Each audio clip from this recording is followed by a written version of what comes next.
Hi, my name is Victor Duran, and together with Magnus Andemo, we have built Kaldi, which is a quality AI assessment for commodities.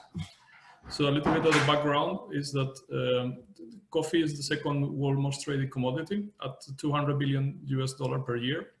The compound aggregate growth rate is 5.5% according to Modern Intelligence.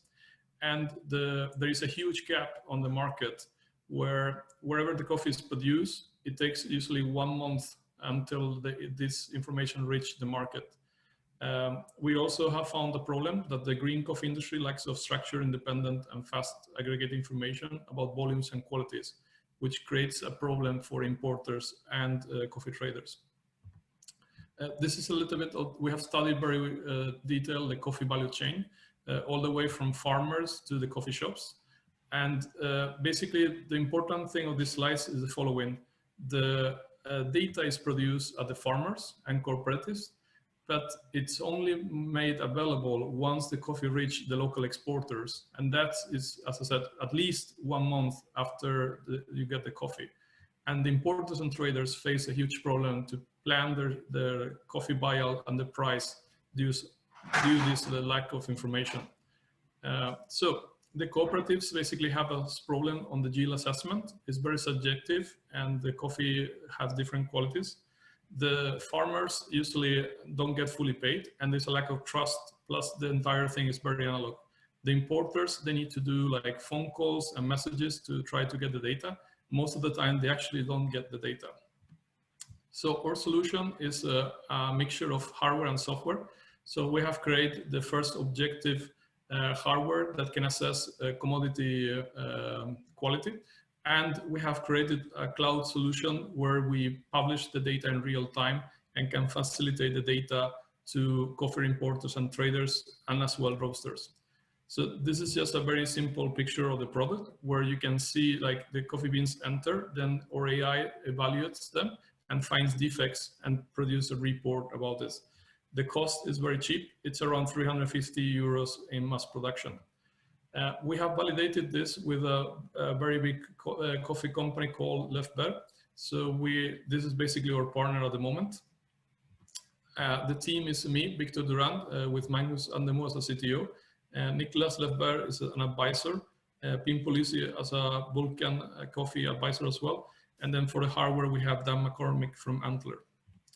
So our strategy is basically use the network of Lefber to address as many buy-in stations as possible and publish the data through an organization called ICO, International Coffee Organization.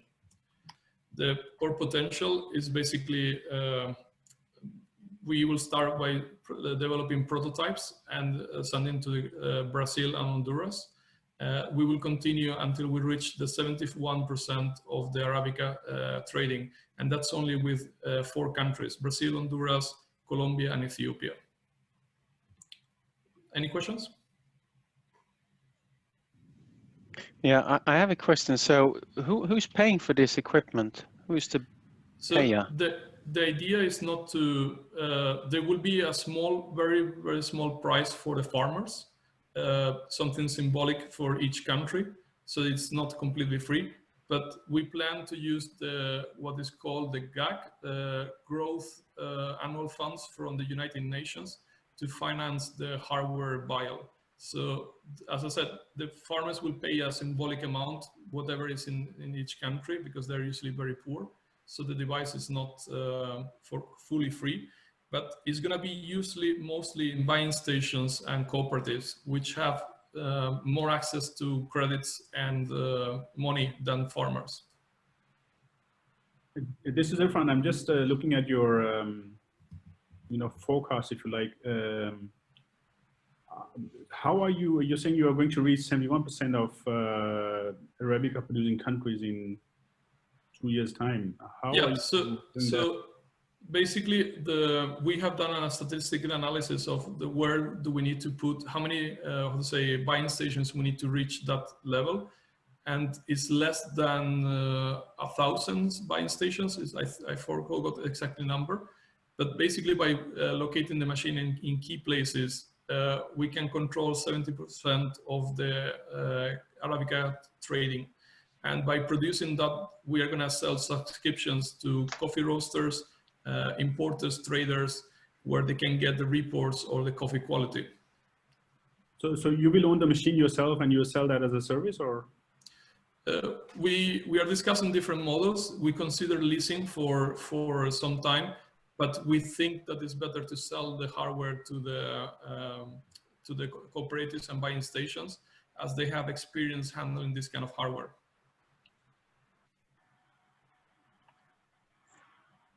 The recurrent revenue is from the software part, from the reports, from the data that we sell. So the hardware is just an equipment to collect the data. We're not going to make money from the hardware. So you're saying it's AI based. So how do you sort of train your AI algorithm, machine learning algorithm to actually provide the quality? So basically, what we have done is we have taken around several thousands of pictures of coffee beans, and then we have painted them manually, and that requires a kind of like coffee expert connoisseur that can tell us what is a defect and what is not. And with those beans, we have provide a very basic report of the coffee quality. So there is the Specialty Coffee Association scale that tells, it gives you like the number of defects in order to reach certain scale. Sorry, I'm sorry, there's something I didn't quite catch here. Who's the winner in this game?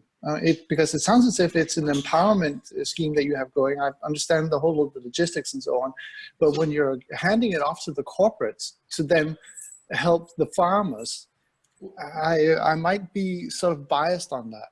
Yeah, so the importers and the traders are the winners here. So the importers and traders now, they have to basically give a fixed price to roasters and coffee shops. So no coffee shops will allow the fluctuation of the market in the coffee.